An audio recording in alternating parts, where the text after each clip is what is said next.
system composed of the brain and the nerves. You see, what goes through the nerves, these wires, is not the development electricity, vitalizing the whole body. That is the spirit. You see that? Now, those of you who are theologians, don't argue with me because I'm not addressing this theologically. Yeah.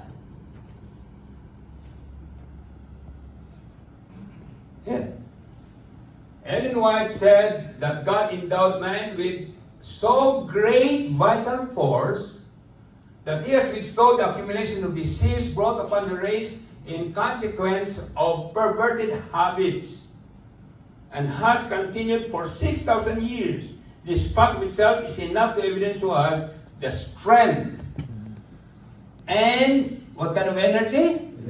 Electrical energy that God gave to man at his creation. That's the breath of life that God gave to the nostrils, through the nostrils of man. If Adam at his creation had not been endowed with 20 times as much vital force as men now have, the race with their present habits of living in violation of natural law would have become extinct. Wow, 20 times powerful. That was the spirit of Adam. Fact number 3, man's total health or wellness, okay, until our Lord Jesus Christ returns is threefold: spiritual, mental, and physical. And each aspect affects the other two. How? Again, the servant of God says the relation which exists between the mind and the body is very intimate. When one is affected, the other sympathizes. The condition of the mind affects the health of the physical system. So mind, that's the soul, and the body, soma, has a very intimate connection. And in between is the spirit, the vital forces, the electrical energy, the strength. Fact number 4, a sick mind causes the body to be sick.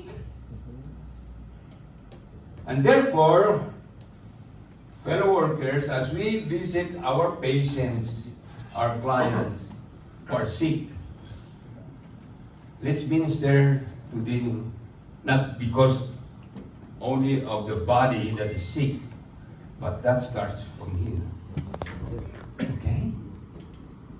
Grief, anxiety, discontent, remorse, guilt, distrust, all tend to break down the life forces, that is the spirit, the electrical energy, and to invite decay and death.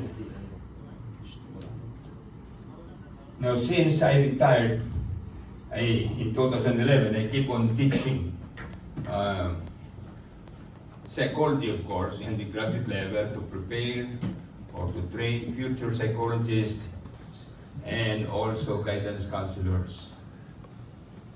I wonder if some of you happen to be in my class in one way or another. Good. Oh, I wish you can finish your PhD. Yeah.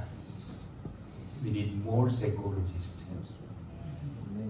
with pastoral background.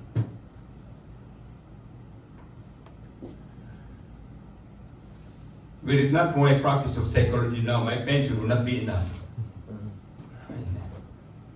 Because there is a great difference for what I received before when I was an active employee of AUP and what I receive now. But because of my practice, private practice, the Lord has made use of that. Okay. And so those of you who will be retiring at the age of 65, think of what you would be doing when you retire.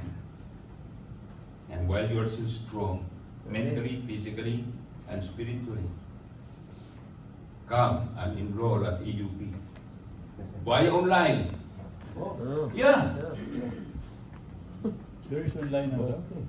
with 30,000 pesos per semester. And if you proceed to PhD, that is if you have your MA in IAS, go ahead at 50,000 pesos for your PhD. Think about that. Now, nothing is so fruitful a cause of disease. And what is the fruit? The cause of this? First what? Depression, followed by? Gloominess and sadness. These are synonymous.